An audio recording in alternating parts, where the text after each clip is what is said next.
하나님의 말씀 레위기 23장에서 보겠습니다. 레위기 23장 오늘은 20절부터 25절까지의 말씀, 그 문맥이 앞뒤에 걸려있는 문맥인데 이 말씀 오늘 6절을 함께 읽겠습니다. 앞에 스크린에 나와 있는 말씀을 따라서 우리가 같이 봉독하기를 원합니다. 같이 읽겠습니다. 시작.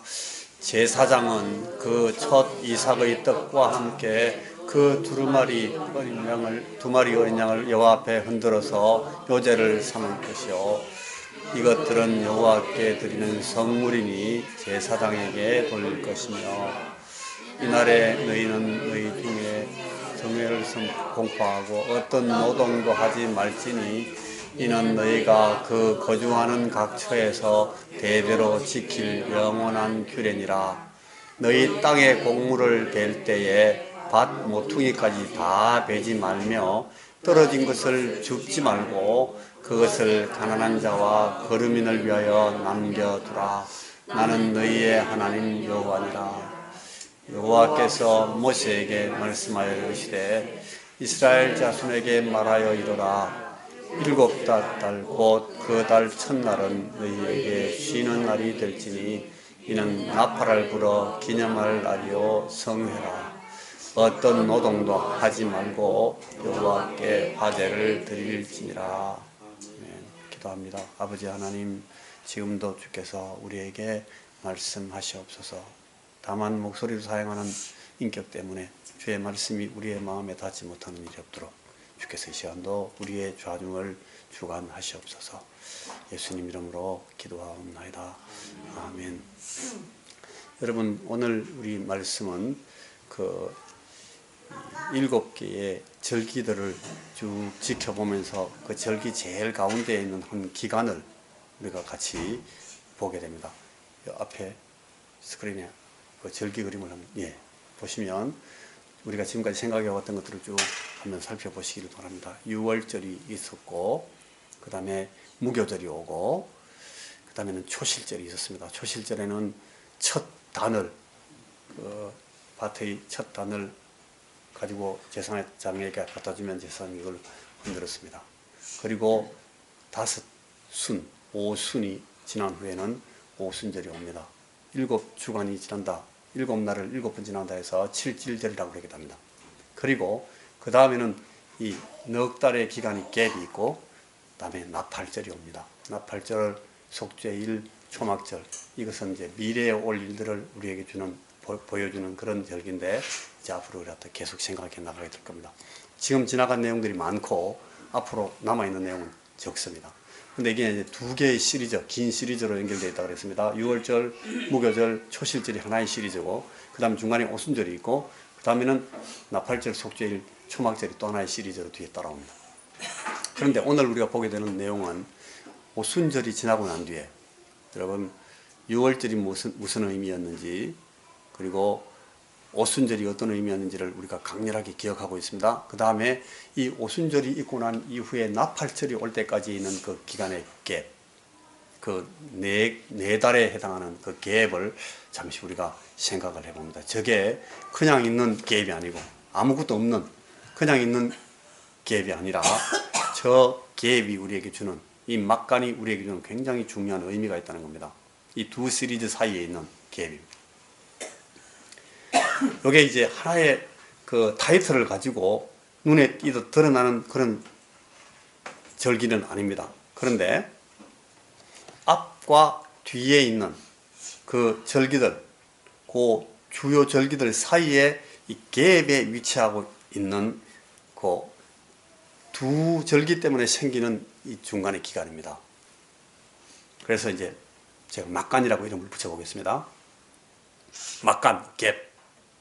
이 오순절 이후에 나팔절부터 시작되는 마지막 초막절 시즌을 맞이하기 전에 그 기간, 무려 넉 달 동안의 기간입니다. 이 기간은 그냥 가만히 기다리고만 있고 특별한 일 없이 나팔절이 올 때까지 그냥 앉아있는 기간이 아니에요. 움직임을 자제하면서 그냥 기다리고 시간을 보내는 기간이 아니고, 마치 여러분 그 물 밑에서 막 오리가 발을 막 열심히 젓는 것처럼 막 굉장히 움직임이 많은 기간입니다. 초실절에 여러분 첫 단을 하나님께 갖다 드려서 흔들었고, 그 다음에 오순절에는 그 첫 곡식에서 나온 곡식을 갈아가지고 그걸 반죽해서 빵을 만들어서 그 두 덩이 빵을 가지고 제사장이 가지고 흔들었죠. 그리고 그때로부터 이제 모든 이 덜판은 사실은 전부 추수기에 들어갑니다. 계속 추수입니다. 첫 곡식이 이제 드려지고 나서니까 이제부터는 두 번째, 세 번째, 네 번째 곡식들이 계속 나와야 되잖아요. 이 기간에 모든 곡식의 추수가 이루어지고, 그 다음에는 여러분 그 제일 중요한 이스라엘 사람들의 그 과일, 이 포도의 수확이 이루어지는 기간입니다. 쉴 새 없이 이 추수가 집중되기 때문에 이 기간 중에는 특별한 아무 성회나 이 페스티벌, 어떤 절기도 배치되어 있지 않습니다. 축제가 없는 기간이라는 의미가 있습니다. 축제가 없다, 의미는 있다. 여러분, 저 기간이 오순절 뒤에 온다는 사실을 절대 잊어버리면 안 됩니다. 오순절이 성령 강림을 우리에게 상징하고 보여주는 그런 이 절기이기 때문에 성령께서 오시고 성령께서 지배하시고 성령께서 이제 같이 우리 이 추수하는 사람들과 함께 일하는 기간이라는 거죠. 그래서 이 성경이 우리가 추수라는 것을 말할 때 이 추수라는 이미지가 우리에게 주는 가장 중요한 의미가 뭔지를 한번 생각해 보실 필요가 있습니다. 여러분, 추수, harvest, 이 추수를 성경에서 배우는 추수의 의미가 여러분들에게 어떻게 와 있습니까? 저걸 이제 복음서에서는 타작이라 그래요. 타작마당. 그래서 이 성경이 보여주는 추수와 타작의 의미를 지금 잠시 한번 여러분들 머릿속에 한번 짚어보고 나가야 됩니다. 이게 소출과 결과, 파종의 이 반대편, 그러니까 씨를 뿌리는 그 파종의 반대편에서 씨 뿌린 결과로 얻는 소득입니다. 그죠? 이 소득을 획득하는, 이게 하비스트입니다. 그리고 이 하비스트라는 것은 하나의 이루어진 결정이 이루어지고 이제 그 결국이 마무리되는 그런 걸 말합니다. 또 이 어떤 결과의 판정이라는 의미가 같습니다. 이게 한 과정이 쭉 진행되고 이제 마무리되기 때문에 더 이상 아무것도 고칠 것이 없고 더 뭘 해볼 수 없는 그런 귀결입니다. 그런 의미에서 이게 이제 심판을 의미합니다. 심판, 타작입니다. 일반적인 견지에서는 이 추수라는 것이 보람, 그래서 감사, 기쁨, 수고를 이제 수고의 결과를 가지고 막 즐거워한다, 이런 게 더 강하게 이미지되어 있고 그게 더 만족스러움으로 옵니다. 추수는. 그런데 이 성경의 추수 개념은 그게 아니에요. 여기에 아까도 말했던 것처럼 타작이란 말이 있고 그 다음에 거기에 거둔 것을 곳간에 저장한다, 수장한다. 그 초막절이 수장절이라고 불리기도 하는데, 저장한다라는 것에 이 의미가 따라오기 때문에 저기 굉장히 엄중하고 준엄하고 분위기가 굉장히 무섭습니다. 그리고 무겁습니다. 이게 이제 왜 그런가 하면 이 추수에 이르는 전 과정이 결국은 우리네 인생 그 자체를 의미하고 있기 때문에 그렇습니다. 이 추수에 이르는 동안 당면하는 이 변화무쌍한 환경과 또 이것들에 대응하는 우리 인생들의 태도와 수고가 바로 이 농사의 내용이 되기 때문에 그렇습니다. 그냥 던져놓고 자라나도록 뿌리는 그런 씨앗이 아니에요. 우리가 그 농사의 내용이기 때문에.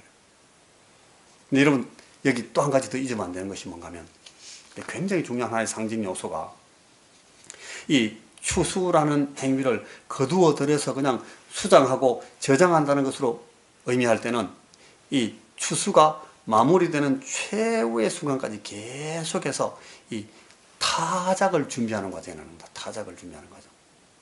그래서 이 모은다.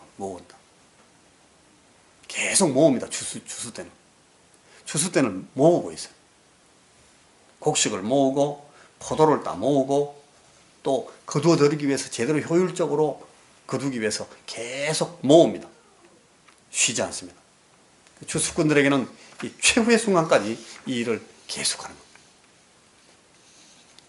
그러니까 이 막간, 오늘 우리가 생각하는 이 막간은 추수가 시작된 현장으로서 이 파종, 시드 소잉, 파종하는 것과 그 다음에 여러분 거기 컬티베이팅, 기경, 경작하는 것, 이거를 마무리하는 것으로서 모든 결과를 다 모아드리는, 이 거두어드리는 방법으로 이 마지막 타작을 준비하는 현장이 추수 현장입니다.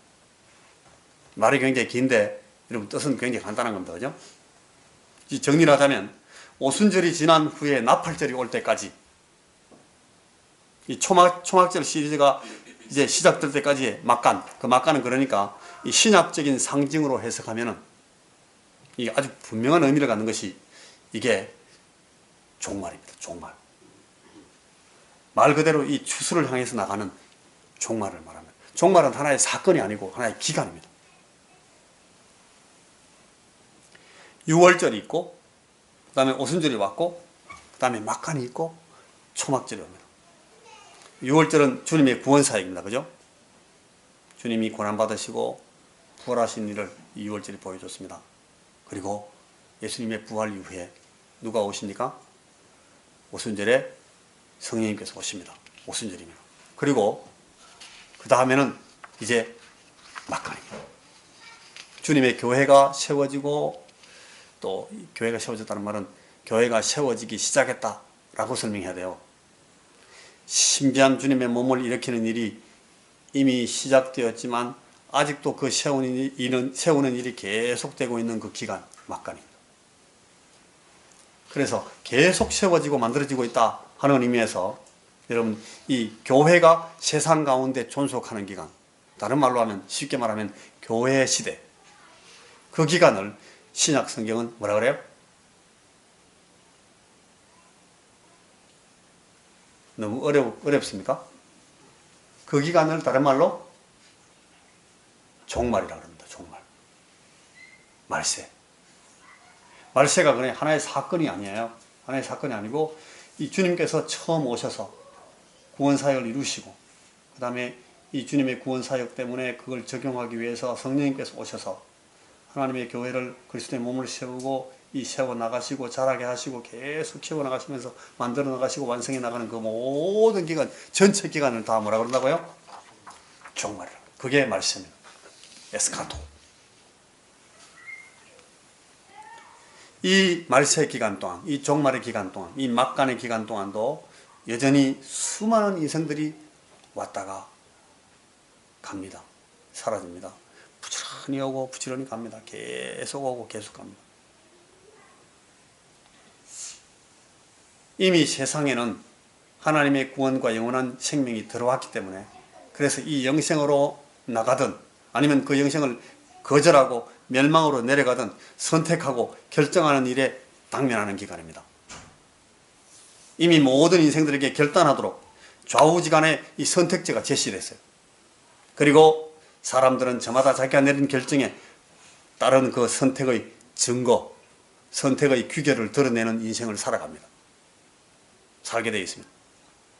그러나 아직 끝나지 않았기 때문에 그 마지막 순간이 올 때까지 그 선택을 따라 살면서 종말을 사는 각 개개의 인생들, 그 각자의 종말을 결정지어 나가게 되는 겁니다.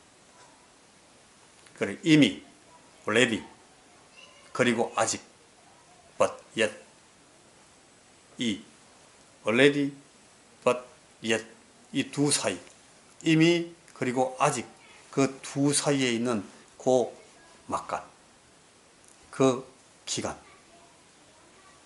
사이에 긴장이, 텐션, 긴장이 존재하는 겁니다. 자, 이것들을 말씀하신 주님의 강설에서 여러분 이런 것들을 기억해내셔야 됩니다. 씨 뿌리는 자의 비유를 기억하셔야 됩니다.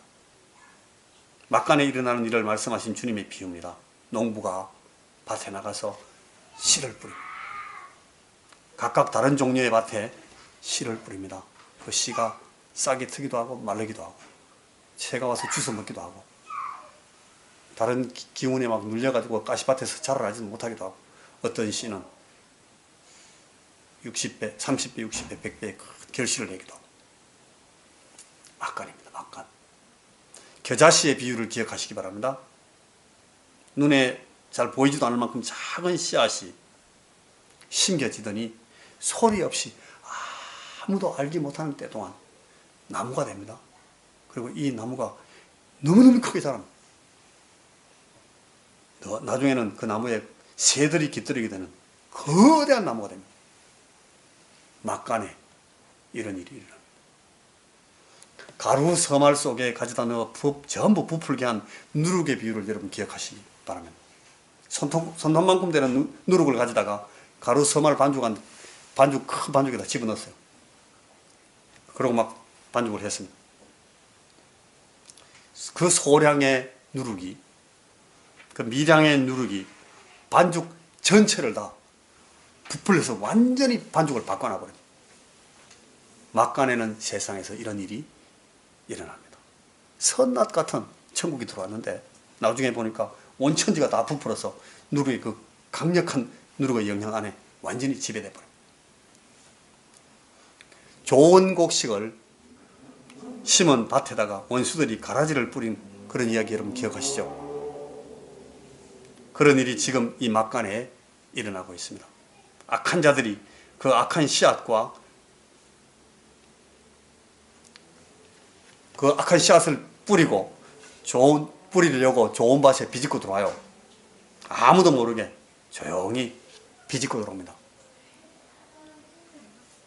때때로는 곡식이 넘실거려야 마땅한 그 덜판이 완전히 가라지와 잡초로 뒤덮이게 만들어 놓습니다. 막간에 그런 일이 있습니다. 밭에 감추인 보화를 발견한 사람의 그 선택과 집중, 여러분 기억하십니까? 밭을 갈던 그 소작 농부가 갑자기 집으로 막 쫓아가더니 온 가산과 가재를 다 팔아가지고 자기가 지금 막 갈던 그 밭을 삽니다. 왜? 그 밭에 보화가 묻혀 있다는 사실을 이 사람은 압니다. 막간에 이런 일이 일어납니다. 좋은 진주를 발견한 진주 전문 상인의 열정적인 결정, 여러분 기억하십니까? 완벽한 진주 하나를 발견하고 나서 이 진주 전문 상인이 지금까지 모았던 다른 모든 진주를 다 다 처분해버리고 그걸 이제 막 사소하고 천박한 의미들로 전락시키고 이제 이 발견한 이 완벽한 이 진주 하나를 막 사기 위해서 자기의 모든 것을 다 드립니다.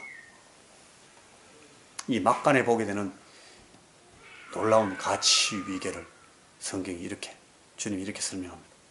여러분 그물 비유 기억하십니까? 바닷가에서 그물을 끌어내고 바닷가에 앉아가지고 좋은 것은 그물에서 그릇에 담고 못된 것은 버립니다. 이 그물 비유는 골라낸다는 뜻입니다. 어떤 것은 고이 챙기고 다른 것들은 아낌없이 내버립니다. 버려집니다. 여러분 이게 막간에 일어나는 일입니다. 이 막간이라고 부르는 이 계획, 이 부르는 기간 동안에 일어나고 있는 일들입니다. 여러분 이 비유들의 끝에 마태복음 13장 49절 50절 말씀을 우리 같이 한번 읽어보시겠습니까? 시작. 세상 끝에도 이러하리라. 천사들이 와서 의인 중에서 악인을 갈라내어 풀무불에 던져 넣으리니 거기서 울며 이를 갈리라. 여러분 이것이 막간의 맨 끝에 일어날 일입니다. 그러나 아직은 끝나지 않은 추수, 이 타작마당이 닫히기 전에 이런 일들은 현재 시제로 부지런히 쉬지 않고 진척되고 있는 일들이다. 그런 얘기입니다. 나팔절, 그러니까 속죄일이 오고 초막절이 오는 그 시리즈가 열리게 되면 그 미래의 시간에는 이제 더 이상 되돌리거나 혹은 재고하거나 혹은 뭐 retry, 한 번 더 해보거나 선택지를 다시 고치거나 그런 기회 없습니다. 모든 것은 확정된 그대로 마무리, 추수의 끝입니다. 그래서 또 한번 읽어보시겠습니다. 같이 시작. 일곱째 달 곧 그 달 첫날은 너희에게 쉬는 날이 될지니 이는 나팔을 불어 기념할 날이요 성회라. 어떤 노동도 하지 말고 여호와께 화제를 드릴지. 전날은 끝입니다. 더 이상 할 수 있는 일이 없습니다. 모든 추수가 끝나버립니다. 그래서 여러분 이 막간의 의미가 한 몇 가지가 있는데, 제가 이 막간의 의미를 몇 가지로 여러분 설명을 해드리겠습니다. 제일 첫째 막간의 의미는 뭔가 하면 긴장입니다. 긴장, 텐션. 첫 열매를 맛본 사람의 자의식입니다. 저와 여러분 우리는 다 이 첫 열매를 맛본 사람들입니다. 우리가 가질 자의식의 가장 핵심이 뭔가 하면 텐션. 초실절에 제사장에게 가져와서 흔들었던 그 담, 그리고 오순절에 첫 곡식으로 만든 두덩이 빵을 제사장이 가져와서 흔들었습니다. 예수님의 부활 생명, 그리고 성령님의 강림을 오순절에 경험했습니다. 그래서 이제는 돌이킬 수가 없습니다. 천국을 이미 맛봤으니까. 그래서 긴장합니다. 이렇게 맛본, 이렇게 들어온 하나님 나라를 이제 내던지고 돌아설 수가 없습니다. 그래서 아주 바늘 끝처럼 긴장할 수밖에 없습니다. 긴장하면 살고, 긴장하면 지켜낼 수 있습니다. 긴장하면 추수의 기회를 획득하고 마침내 소출과 보람을 얻는 데 이를 것입니다. 이 종말을 사는 그리스도인의 인생 태도입니다. 이 삶의 기본적인 철학입니다. 긴장. 이미 왔으니까, 아직 오지 않았으니까. 이미 이르렀지만 아직 다 오지 않았으니까 그 틈바구니 안에서 긴장하는 겁니다. 그 사이에 텐션. 여러분 이 신약 성경에서 이 긴장이라는 말에 제일 반대되는 의미의 순서가 뭡니까? 긴장 반대말. 국어사전에서 말하면 긴장 반대말 여유 뭐 그렇게 말하겠죠. 신약 성경에서 그렇지 않습니다. 신약 성경에서 이 긴장의 반대말은 뭐예요? 방탕입니다. 방탕. 여러 번 제가 말씀드린 것 같습니다만 성경에서 말하는 이 방탕이라는 것은 뭐 부도덕, 술집 작부들 혹은 무모한 폭력과 자기 학대 이런 것과 관계되어 있지 않습니다. 이 방탕이라는 것은 간단하게 기회와 때를 허비하고 낭비한다는 뜻입니다. 하나님이 주셔서 보내신 내 인생의 사명과 목적을 배우고 훈련하고 성숙하고 열매 맺을 모든 기회의 관점에서는 아주 무의미하고 무모한 삶을 살고 그 기회를 다 날려버리고 세월과 시간을 낭비하는 것. 이게 방탕입니다. 술 취하지 말라. 이는 방탕한 것이니 오직 성령의 충만함을 받으라. 그러니까 성령 충만함과 반대는 술 취하는 것으로 예를 들어놨습니다. 술에게 자기를 뺏기고 술이 자기를 막 컨트롤하고 술 마음대로 우리를 막 끌고 가게 만들면 그게 방탕이라는 겁니다. 허비하는 거랍니다. 술로 하여금 나를 잡아먹고 술 마음대로 나를 이리저리 끌고 다녔다면, 여러분 우리가 끌려다녔다면 그건 술에게 내 시간과 내 기회를 다 내준 겁니다. 허비한 것입니다. 낭비한 것입니다. 망하는 겁니다. 그게 방탕입니다. 그래서 다시 계속해서 긴장하는 것이 필요합니다. Stay in tension. Maintain your tension in all the time. 항상 긴장하는 태도를 가져야 합니다. 이게 막간이라는 것이 우리에게 일깨워주는 첫째 의미입니다. 두 번째 막간의 의미는 여러분 씨 뿌리는 자와 거두는 자의 자의식입니다. 기다림을 위해서 참을 수 있는 자는 씨를 뿌릴 수 있습니다. 곡식을 기를 수 있습니다. 여러분 농부들의 제일 중요한 하나의 농사 짓는 사람의 태도는 기다릴 줄 아는 겁니다. 계절의 흐름에 따라서 기다릴 줄 아는 겁니다. 그리고 반드시 해가 뜬다, 반드시 바람이 분다, 반드시 비가 온다, 이걸 그대로 믿는 겁니다. 그런 사람들이 농사를 짓습니다. 그런데 시편 126편 같은 데서는 이런 말 쓰잖아요. 눈물을 흘리면서 씨를 뿌린다. 여러분 저는 이걸 잘 몰랐어요. 왜 그러는지. 여러분 왜 씨 뿌리면서 눈물을 흘립니까? 눈물을 흘리면서 씨 뿌리는 사람 봤습니까? 우리 농사 많이 지어보신 분들 계신데 농사 지면서 씨 뿌릴 때 막 울면서 씨 뿌리는 사람이 있습니까? 저 한 번도 못 봤습니다. 왜 근데 주의 말씀에서 이렇게 말합니까? 눈물을 흘리면서 씨를 뿌리는 자가 나중에 기쁨으로 단을 가져온다. 기쁨으로 단을 가져온다는 말은 참 와닿습니다. 좋습니다. 쉽게 이해가 되는데 왜 눈물을 흘리면서 씨를 뿌린다 그러지? 계속 봐도 저는 눈물을 흘리면서 씨 뿌리는 사람 못 봤어요. 무슨 뜻인가 하면 땅을 갈고 돌을 캐내고 거기 거름을 넣고 물을 댄 후에 씨를 뿌리는 이 수고가 여러분, 이 애타는 수고를 전혀 보이지 않는 추수에 대한 기대 하나로 한다 그런 뜻입니다. 전혀 보이지 않는, 지금 만질 수 없는, 잡을 수 없는, 붙들 수 없는 그 추수를 기대하면서 추수가 온다 하는 것을 믿으면서 씨를 뿌리기 때문에 그걸 눈물을 흘리면서 씨를 뿌린다고 그렇게 말하는 거예요. 그래서 나중에 이 예수님께서 그런 말씀하십니다. 씨 뿌리는 자와 거두는 자의 기쁨이 일반이다. 여러분 성경에서 말씀할 때에 어떤 난데없는 이유로 무슨 횡재를 했다, 큰 횡재를 했다, 그렇게 쓸 때 그런 말을 이렇게 설명할 때 쓰는 말은 이런 말을 써요. 네가 심지 않은 데서 거두고 네가 씨 뿌리지 않은 것에서 추수하게 된다, 그런 말을 씁니다. 들어봤죠? 네가 짓지 않는 집에 살게 된다. 그러면서 탈취물을 나누는 자의 기쁨과 추수하는 자의 기쁨, 이렇게 같이 항상 설명을 해요. 추수하는 자의 기쁨은 탈취물, 전쟁에서 이겨가지고 뺏어온 탈취물을 나누는 자, 탈취하는 거 아니고 탈취해서 가져온 걸 나누는 거. 얼마나 기분 좋겠습니까? 이게 초피 뺏어온 걸 갖다가 야, 니 이만큼 니 먹어, 니 이만큼 먹어, 막 나는 와 신나는 거죠. 이것 때문에 우리가 이것 때문에 우리가 싸웠다고.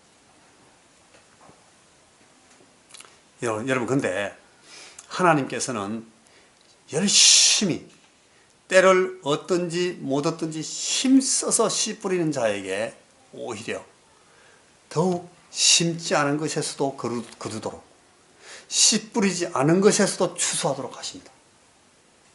이게 아주 비밀인데요. 있는 자는 받아 넉넉하게 되고 없는 자는 그 있는 것도 빼앗기게 된다 하는 말의 뜻입니다. 이게 천국입니다.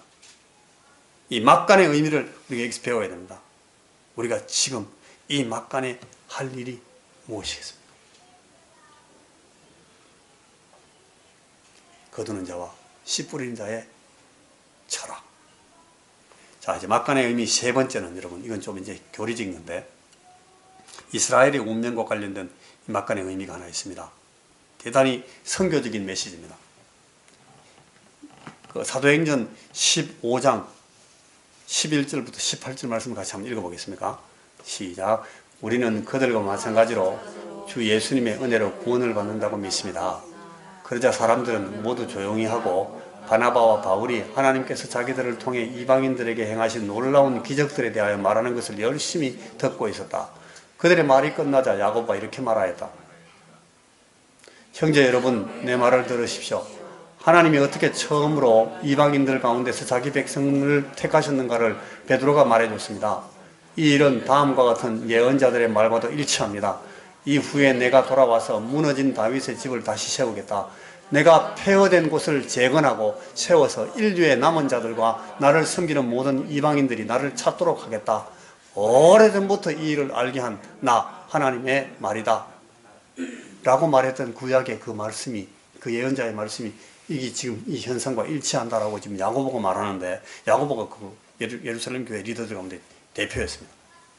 저 야고보가 제일 먼저 죽습니다. 여러분 그 페니키아, 베니게라고 되어 있어요. 베니게. 그리고 사마리아. 그러니까 유대에서 비교적 아주 가까운, 그러면서 이방입니다. 그 이 베니게와 사마리아에서 이제 그 이방인들이 주님께 돌아왔다는 그 보고가 지금 이 시몬 베드로를 통해서 온 거예요. 이 페니키아 그 해변에 있는 베니게하고 그 다음에 그 안쪽으로 유대와 갈릴리 사이에 있는 그 사마리아 이쪽은 여러분 예수님도 공생의 기간 동안 여러 번 나가셨던 곳이에요. 예수님이 베니게 나갔던 그 사실이 기록되어 있습니다. 그래서 아주 제일 가까운 이방인데 그도 이방입니다. 이방 사람들이 이제 주님께 돌아왔다, 돌아오는 사람들이 많이 생겼다 하는 소식을 접한 예루살렘 교회 지도자들이 아주 당황하면서 이게 무슨 일이지, 이게 맞나? 그러면서 이제 하나의 성명을 발표하는 겁니다. 저게 성명서입니다. 그러면서 이 이방인들의 구원과 유대인들의 구원이 어떤 관계 속에, 관계 안에 들어가게 되는지를 이제 설명하는, 저게 이제 막간에 일어나는 일인데요. 로마서 11장에서 한번 저 사실을 좀 더 상세히 써놓은 말씀을 또 한번 읽어보겠습니다. 로마서 11장 25절에서 32절까지. 저거는 번역이 쉬운 번역이라서 읽어보면 대반이로 이해할 수 있어요. 시작. 형제 여러분, 여러분은 자만하지 않기 위해서도 한 가지 알아야 할 비밀이 있습니다. 그것은 하나님께 돌아오는 이방인의 수가 다 차기까지 일부 이스라엘 사람들이 불신앙을 고집하겠지만 그 후에는 모든 이스라엘 사람이 다 구원을 받을 것이라는 사실입니다. 그것은 성경에 이렇게 쓰인 말씀과 같습니다. 구원자가 시온에서 올 것이니 그가 이스라엘 백성에게서 경건치 않은 것을 제거할 것이다. 그리고 이것은 내가 그들의 죄를 없앨 때에 그들과 맺을 내 계약이다. 이 기쁜 소식, 복음, 이 복음의 견지에서 보면 이스라엘 사람들은 우리 이방 사람들의 구원을 위해서 하나님의 원수가 됩니다. 한 기간 동안 막간입니다. 그래서 그들이 하나님의 원수가, 유대인들이 하나님의 원수가 되는 기간 동안 이방인들이 막 부름을 받는 겁니다. 근데 이 복음의 관점에서 그렇지만 이 선택이라는 관점에서 보면 이 유대인들은 사실은 자기 조상들 덕을 많이 보는 사람들이거든요. 하나님의 사랑을 입은 사람들이에요. 그래서 결국에는 하나님께서 그 이스라엘 백성들이 다 돌아오게 할 것이다 라는 사실을 이 바울 사도가 저기서 지금 막 설명해 놓고, 어떤 의미에서 예언인데 막간을 설명하는 그런 설명입니다. 하나님의 은혜의 선물과 부르시면 후회하는 일이 없습니다. 그런 말씀이 나와요. 한번 읽어볼까요? 저거 아까 다 읽은 거예요? 시작. 기쁜 소식의 견지에서 보면 이스라엘 사람들은 여러분을 위해 하나님의 원수가 되었지만 선택이란 점에서 보면 그들은 조상들 때문에 하나님의 사랑을 입은 사람들입니다. 하나님의 은혜의 선물과 부르심에는 후회하는 일이 없습니다. 전에는 여러분이 하나님께 순종하지 않았으나 지금은 이스라엘 사람들의 불순종 때문에 여러분이 하나님의 은혜를 받게 되어, 저게 여러분 막간을 설명하는, 막간의 기간에 일어나는 일을 설명하는 거예요. 그래서 이 선교의 기간입니다. 막간은 교회의 기간이기도 하고 교회 시대이기도 하고. 그래서 여러분, 그래서 이 막간에 일어날 가장 중요한, 막간을 보내는 우리 삶의 실제가 어떻게 되느냐, 여기 이제 오늘 이 말씀을 하고 제가 말씀 마무리하는데, 여러분 그것은 오순절, 아까 제가 말했잖아요. 오순절과 나팔절 사이에 있는 일이기 때문에 이 막간의 기간 중에 제일 중요한, 우리 종말을 사는 그리스도인에게 가장 중요한 이 신앙적인 삶의 실제가 뭔가 하는, 그것은 뭐겠습니까? 그게 성령의 충만입니다. 성령 하나님, 우리에게 오신, 우리 오늘 집사님 기도를 통해서 계속 하나님 앞에 우리가 고백하고 간구했던 것처럼 우리 안에 오셔서 내주하시고 우리와 함께 사시는 우리 주님께서 우리에게 요구하시는 것, 오늘 우리 이 막간의 시대에 우리와 동행하시면서 우리에게 계속 주시는 소원입니다. 그것이 성령 충만입니다. 성령 충만이 무슨 일인가, 우리가 지난 주간에도 조금 설명했고 앞으로도 조금 더 얘기하게 됩니다만은, 여러분 성령 충만이 뭡니까? 성령 충만을 어떻게 확인할 수 있습니까? 이 성령 충만 상태를 확인할 수 있는 이 판별식이 하나 있습니다. 그게 아까 우리가 읽었던 말씀하고 관련돼 있죠. 자, 같이 한번 읽어보겠습니까? 에베소서 5장 18절부터 시작. 술 취하지 말라. 이는 방탕한 것이니 오직 성령으로 충만함을 받으라. 시와 찬송과 신령한 노래들로 서로 화답하며 너희의 마음으로 주께 노래하며 찬송하며 즐거워하라. 범사에 우리 주 예수 그리스도의 이름으로 항상 아버지 하나님께 감사하며 그리스도를 경외함으로 피차 복종하라. 여러분 18절에서 성령의 충만함을 받으라 해놓고 나서 19절이 뭐라고 설명하는 거면 시와 찬송과 신령한 노래들로 서로 화답하며 너희 마음으로 주께 노래하며 찬송하며 즐거워하라. 하나님 안에서 기뻐하고 즐거워함을 얘기합니다. 하나님이 함께 하시는 삶에 만족하고 기쁨을 누린다는 겁니다. 아까 우리가 찬송하는 좁은 길을 걸으며 밤낮 기뻐한다. 좁은 길을 걷는데 어떻게 밤낮 기뻐합니까? 그런데 그게 됩니다. 좁은 길을 걷고 걸으면서도 기뻐하는 일이 생기게 합니다. 저게 성령 충만의 상태를 설명하는 방법. 내가 좁은 길에 서 있고 좁은 문으로 들어가는데도 기쁘면 난 성령 충만한 겁니다. 시와 찬송과 신령한 노래들로 서로 화답하면서 우리의 마음으로 주께 노래하고 찬송하며 즐거워하는 것이 있으면 나는 지금 충만한 겁니다. 두 번째 판별식은 20절입니다. 범사에 우리 주 예수 그리스도 이름으로 항상 아버지 하나님께 감사하면, 저거는 성령 충만의 상태를 보여주는 증거입니다. 하나님께 감사함이 넘치는 상태, 범사에, 저게 성령 충만을 보여주는 중요한 이 표징이 될 수 있습니다. 저게 없으면 여러분 지금 아직 레고 보이십니다. 아직 모자라는 겁니다. 마지막으로 세 번째 보니까 21절에 그리스도를 경외함으로 피차 복종하라. 여러분 피차 복종하는 일이 쉽게 가능합니까? 저거 진짜 못하는 겁니다. 그런데 성령으로 충만하면 그리스도를 경외함으로 피차 복종하는 일이 가능해진다는 겁니다. 저게 우리가 성령의 충만에 있는지를 판별케 하는 판별식입니다.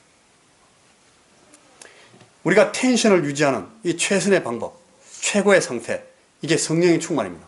성령 충만을 받으라, 성령 충만에 거하라. 계속 신약 성경이 우리에게 계속 권면합니다. 명령합니다. 오순절에 우리에게 오신 성령님께서 나팔절에 이르기까지 더욱 충만하게 우리의 삶을, 나를 지배하시도록, 나의 삶을 주도하시도록 내드리라는, 그게 성령 충만에 이르는 방법이고 성령 충만을 유지하는 방법입니다. 자, 성령 충만의 실제는, 그래서 첫째는 여러분 성결함을 추구하는 것입니다. 우리가 자주 이 성결을 깨뜨리고 성결하지 못한 삶을 사는데, 그거는 계속해서 성령 충만을 방해하고 성령 충만을 깨뜨리는 일입니다. 하나님의 영은 성결의 영입니다. 거룩함을 주시고 거룩함으로 인도하시는 분이십니다. 이 거룩이라는 것은 우리가 엄숙하고 엄중하고 어미롭다 이런 걸 말하는 것이 아니고 하나님의 품성을 말합니다. 하나님께 가까이 갈 수 있고 하나님을 닮고 하나님의 그 거룩하신 인격을 우리가 마음 가운데 깊이 자꾸 모시는 것, 이걸 거룩이라고 합니다. 하나님의 거룩을 배우는 것, 하나님의 거룩에 다가감으로써 하나님의 아들 예수 그리스도를 닮아가는 것, 이게 성결입니다. 그 성결을 추구하는 것이 성령 충만의 실제입니다. 두 번째, 성령 충만의 실제는 회개입니다. 죄 회개. 성결함을 회복하고 유지하는 유일한 방법은, 여러분 우리는 성결하지 않거든요. 우리는 끊임없이 성결하지 않은 곳으로 가거든요. 아까 우리 기도에도 그렇게 나왔죠. 우리가 계속 이 사실을 기억하고 회복하지 않으면, 그런 원심력을 우리가 갖지 않으면 또 가버립니다. 계속 가버립니다. 거룩하지 않은 곳으로. 그래서 이 성결함을 회복하고 유지하는 유일한 방법은 우리의 죄의 뿌리, 죄성을 가진 우리 인간 자신을 주의 말씀대로 인정하면서 그 앞에 내놓고 회개하는, 성령 하나님을 거스리고 자기를 주장해서 자기 주장 의지로 내 육신의 소욕을 따라 살려고 하는 그런 죄와 허물을 계속 자복하고 돌이켜서 하나님을 향하는 것입니다. 이게 성령 충만의 방법. 죄에 빠지는 상태는 성령 충만이 아닙니다만, 죄에 회개하는 자신은 성령 충만이라고 하는 길입니다. 저도 매일매일, 그리고 여러분도 매일 이 사실을 잊어버리면 안 됩니다. 세 번째, 성령 충만의 실제는 성령께 내 삶의 주도권을 계속 내드리는 겁니다. 이건 다른 말로 성령께 의지한다는 말입니다. 하나님을 기쁘시게 하기 위해서 내 주장의지, 나의 주장의지, self, 이걸 자꾸 비우는 거예요. 예, 하나님 하시고 싶어 들어가세요. 저는 이거 하고 싶지만 저는 죽겠습니다. 저는 기다리겠습니다. 저는 주장하겠습니다. 저는 제 자신을 부인하겠습니다. 내가 나를 죽입니다. 내 십자가를 지겠습니다. 이게 성령 충만으로 나가는 길입니다. 그리스도의 온전하심을 인정하고 그 앞에서 겸손해지는 겁니다. 하나님의 말씀의 도리 앞에 자기 주장을 내려놓는 복종. 그리스도 안에서 피차 복종하는. 자, 마지막으로 성령 충만의 실제 네 번째는 지식이 아니라 사랑이다. 따라해 보십시오. 지식이 아니라 사랑이다. 저 자신에게 이 말을 합니다. 그리고 여러분 이 말씀을 잘 기억하셔야 됩니다. 이 각종 언어와 은사와 이 언어의 은사들과 지식의 은사들이 많았던 넘쳐나던 교회가 하나 있었어요. 여러분 잘 아시는 고린도 교회예요. 아주 전형적인 예입니다.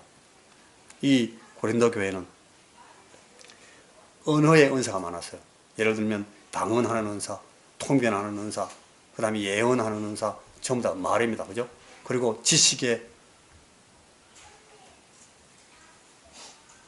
말씀의 은사, 지혜의 말씀의 은사, 다 말씀이에요. 이상하게 지식은 언어하고 관련되어 있습니다. 로고스. 이게 아마 랭귀지와 관계되어 있는 거예요. 말을 정리하는 것이 그게 지식이니까, 그죠? 그런데 방언도 있고 통역의 은사도 있고 지식의 말씀의 은사도 있고 지혜의 말씀의 은사도 있고 예언의 은사도 있고 많았던 이 교회가 성령에 충만하지 못했습니다.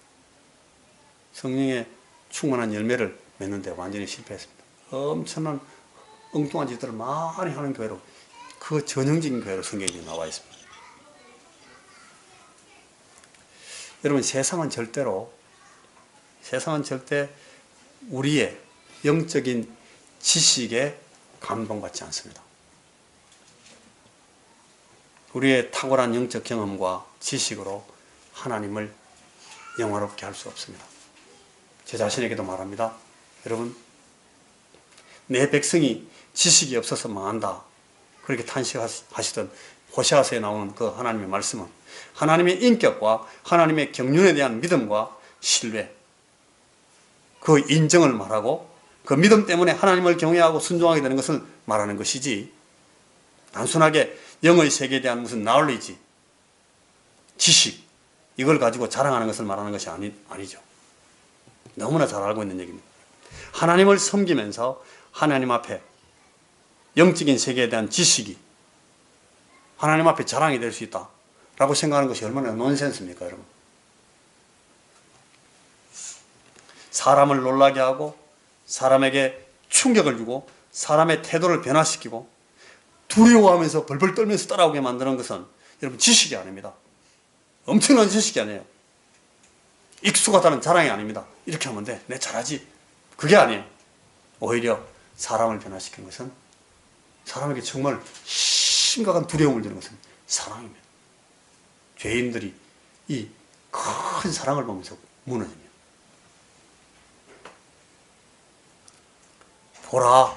보라 저들이 얼마나 사랑하는가. 사도행전 교회들이 늘 세상 사람들 들었던 그 얘기입니다. 그것 때문에 계속해서 교회들이 막 확장돼 나가고 파급돼 나가고 파고 들어갑니다. 온유한 마음을 가지고 참고 기다려주고 양보하고 침묵해주고 나보다 남을 낮게 여겨주고 용서하고 받아주고 온유한 마음으로 바로잡아주고 긍휼히 여기면서 아버지의 마음을 갖는 거, 이게 여러분 쉽습니까? 말은 쉽습니다. 근데 이건 잘 잘 안 됩니다. 우리 사랑은 잘합니다. 사랑해요. 형제님 사랑해요. 자매님 사랑해요. 사랑은 되게 잘합니다, 우리가. 근데 진짜로 이거는 못합니다. 뭡니까? 가짜입니다. 사랑은 말이 아니고 사랑은 온유해지는 겁니다.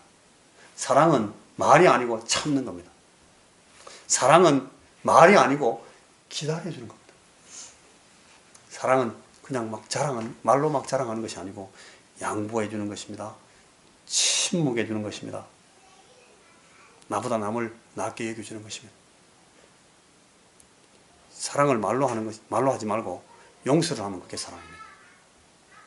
잘 안 되지만 사랑은 받아주는 것입니다. 말이 아니고 온유하게 바로잡아주는 것입니다. 여러분, 이 사랑하는 것, 이걸 통해서 성령의 충만이 실제합니다.